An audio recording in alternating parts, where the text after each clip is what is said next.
essa semana do folclore, né? A importância de uma semana para se discutir o folclore.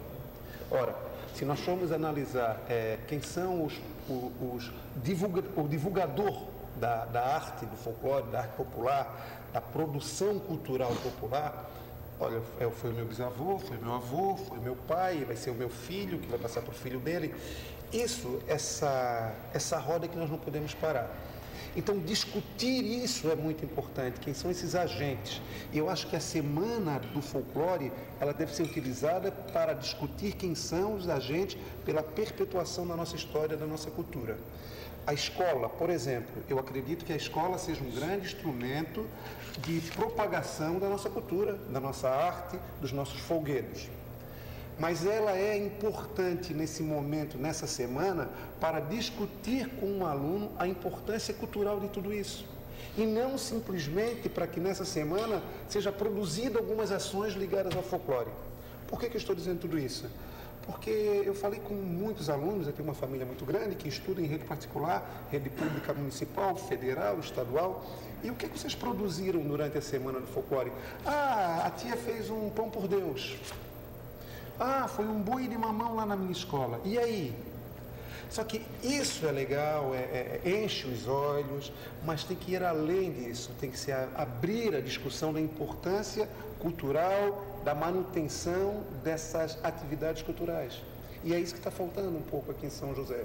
Eu vejo São José um país que apresenta um mosaico cultural maravilhoso, a exemplo que é mostrado no Brasil, pela diversidade étnica que compôs o nosso município, com pessoas ligadas à arte, à cultura, ao folclore, de um brilhantismo, com um dom nato que é invejável a muitos outros municípios, porém falta uma política pública que venha discutir a manutenção disso. Daqui a pouco o Adriano vai embora, o Assi vai embora, o Sérgio vai embora. E aí, quem ficou para dar continuidade a tudo isso?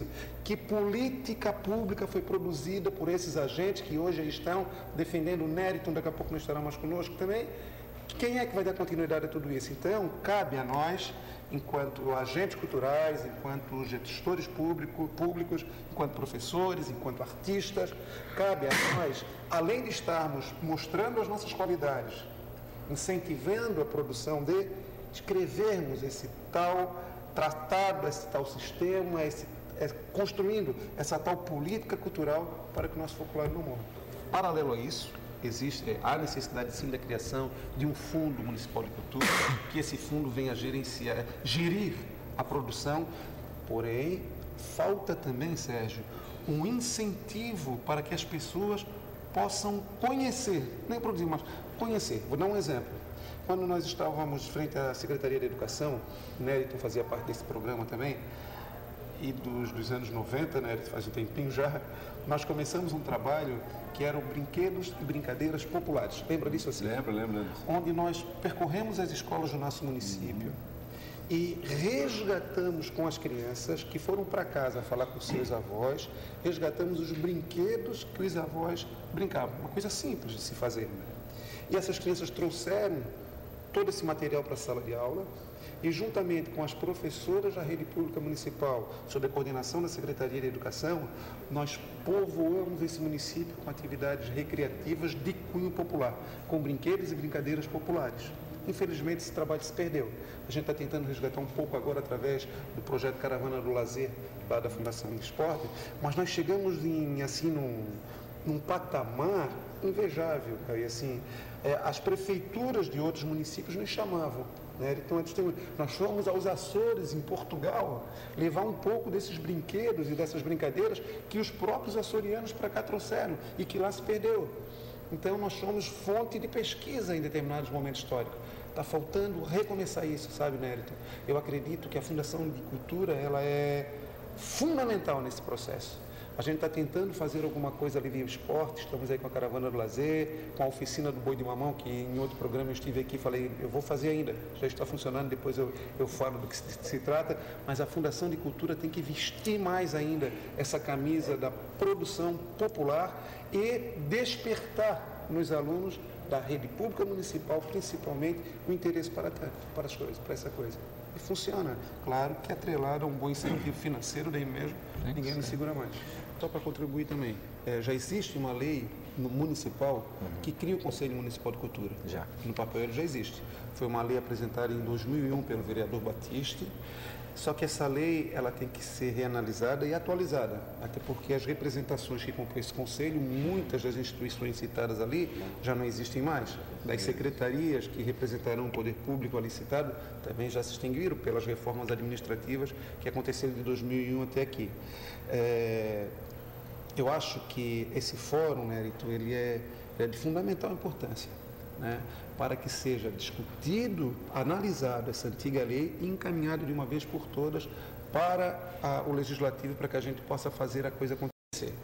Há uma predisposição do prefeito para o ano 2011, criar um duodécimo, um percentual do orçamento para atender a cultura e o esporte, que eu falo, olha, Djalma, isso aí é um dos grandes avanços e é o que sempre reivindicamos, para que evite aquela questão do superintendente, do gestor maior das fundações, vamos se limitar à cultura nesse momento.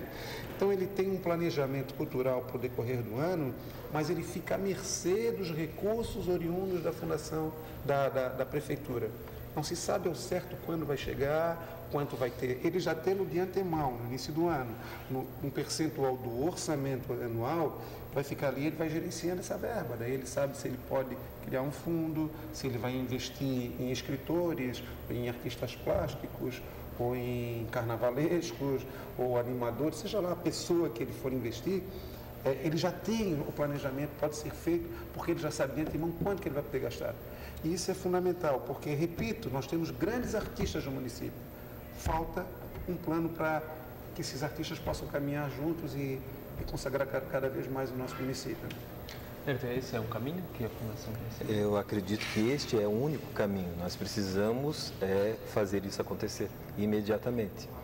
Fico feliz em saber que o prefeito já tem esse pensamento e eu acho que tem uma lei federal tramitando que existe também em torno de 2% da arrecadação, né? E acho que tudo isso só contribui. Nós precisamos, na verdade, fazer acontecer. Fundamental.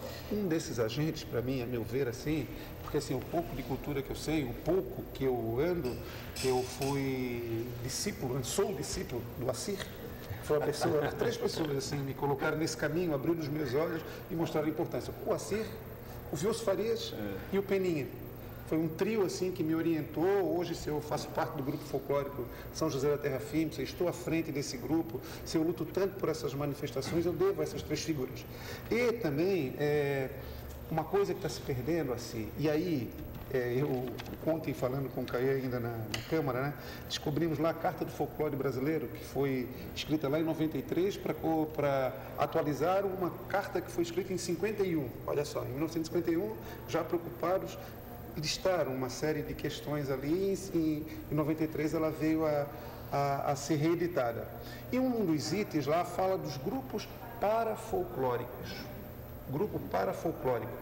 Hoje eu entendo que o meu grupo de Boi de Mamão, o nosso grupo, né, o nosso grupo, ele é um grupo parafolclórico. O que é isso? São pessoas, o Sérgio sabe melhor do que eu, até por transitar nessa área também, são pessoas que de repente foi despertado neles a importância de atividades culturais como essa e começaram a trabalhar em cima dessas manifestações culturais. Como o Boi de Mamão, olha, o Adriano não tinha nenhum histórico de Boi de Mamão, falando com o Peninha, que me convenceu em 5 minutos, com o Assir, com o Vilso Farias, acabamos fundando esse grupo. Isso é importante, é de suma importância pela manutenção desse folguedo. Porém, tem uma diferença daquele para o folclore, porque surgiu de repente.